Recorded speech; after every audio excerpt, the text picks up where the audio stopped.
All right, we're sitting here Friday night, just over a day out from the Belgian Waffle Ride, and we've got our World Tour rider, Pete Stetina, here, lining up for the Belgian Waffle Ride on Sunday. So we're just going to start this off.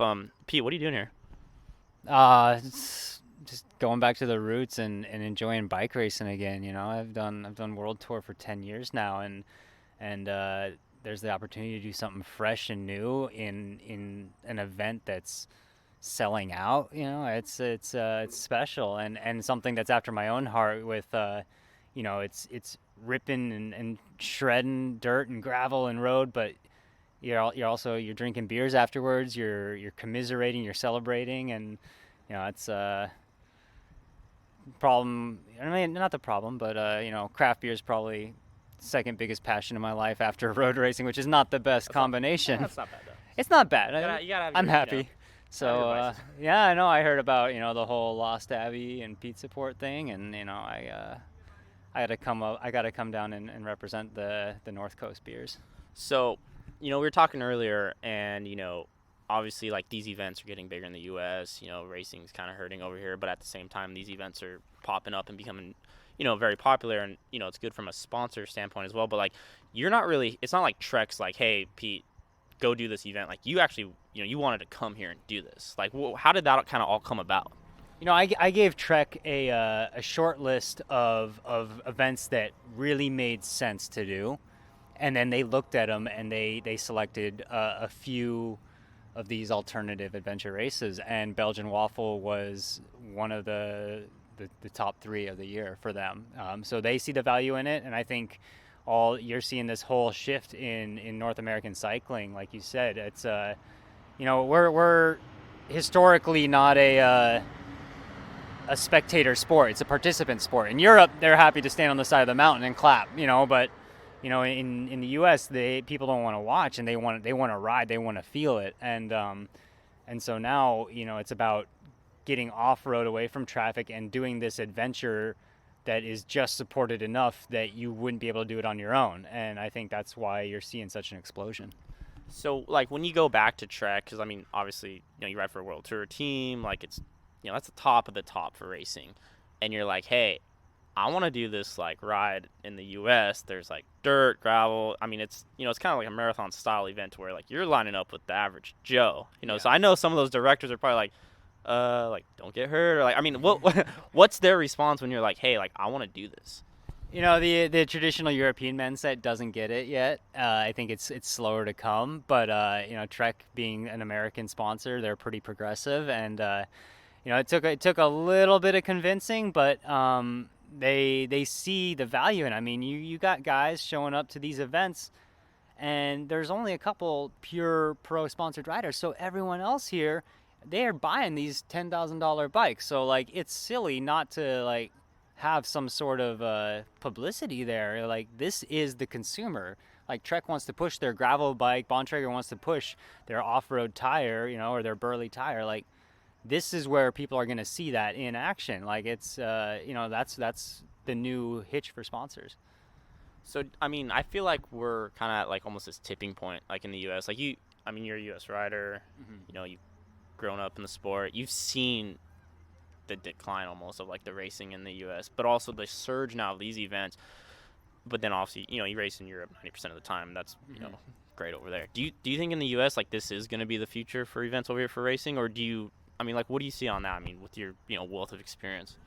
Uh, I do. I think you're gonna stop seeing as much just continental racing, and you're either gonna see big money world tour races like the Tour of California, or you're gonna see these adventure races that everyone can participate in that will have a pro category. As a for any advertiser, this is it's more interesting. And I mean, if I had a crystal ball and you would just tell me, like, the next wave, then I'd cancel my contract and go that way. But it's right now it's just like everyone else, just about you out here, and, like, the guy I just had a beer with at dinner. It's about having fun for me too. It's like, and that's the thing is, a lot of people, I think, now they think of pro tour racing, and they see the whole sky mantra is, it's just these watt robots and living like a monk, and that's that's not me, and that's not a lot of my peers. And I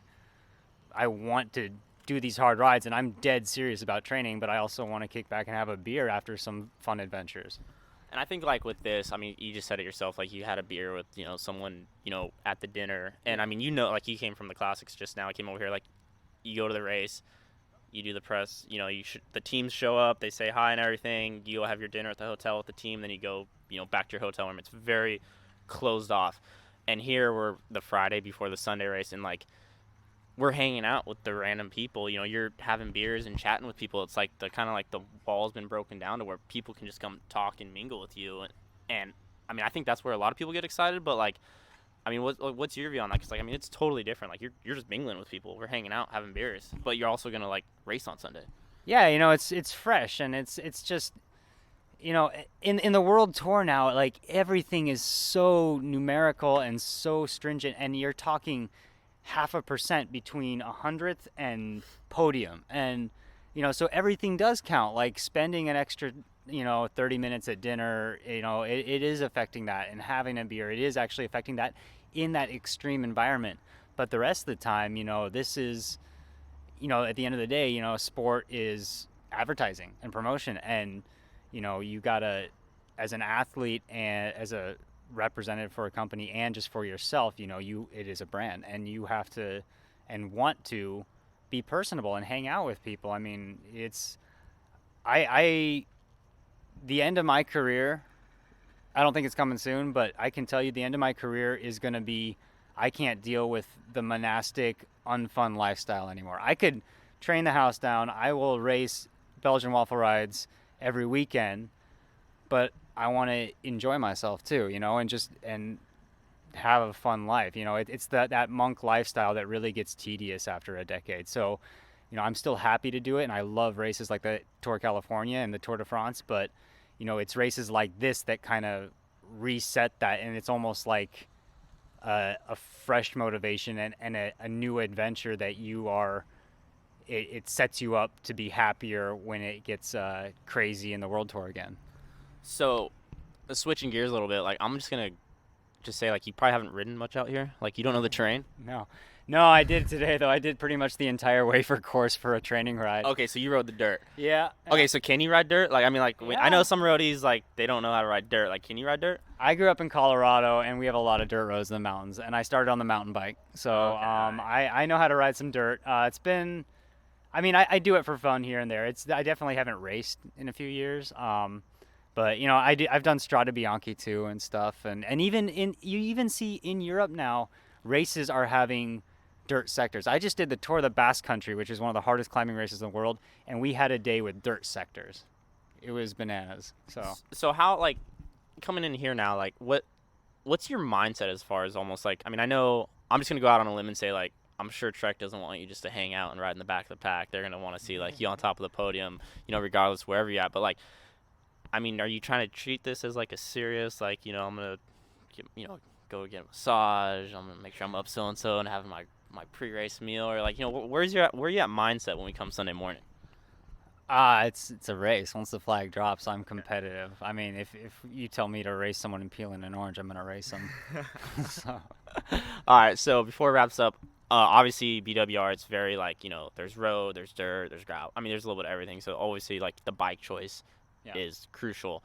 What's your go-to? What's the race machine for Sunday? Let's hear it.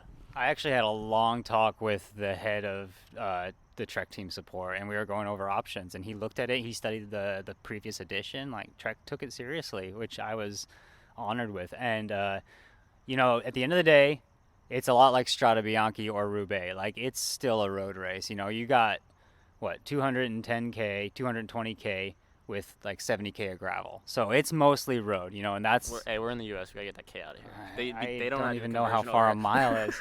Anyway, but yeah, so it's, like a quarter of it is dirt, maybe. Yeah. So I am going full aero disc Madone road bike with a normal handlebar, not the super aero handlebar that's hard to grip. And I also am gonna be on deep dish tubeless 28 tires. How deep? 40s. Okay, so you don't have a follow car. Team car's not here. What do Yeah. you ran a saddlebag? What are you doing? That's what I was gonna try to ask guys like Ted King and stuff. How pro are you gonna look out there? I don't know. Like, well, I mean, I'm a pro, so I don't know how to fix a flat tire. That's what First of all, so that's why I told him to put the stands in there, and it's not a tubular at least. So if I really get in a pinch, and I went out 2 days ago and I bought Dyna plugs, but then someone told me you can't use them on a road bike, so I'm not really sure what I got. I got a valve extender for the deep dish wheels, and I'm just gonna pick my way down and hope that I can catch back up on the road. Yeah, first world pro problems. Yeah. All right, well, hey man, much appreciated for the chat. Yeah. We're looking forward to how you're gonna do, and we're gonna do a little recap with you Sunday to kind of get the real story when we do it. Sounds good. Perfect.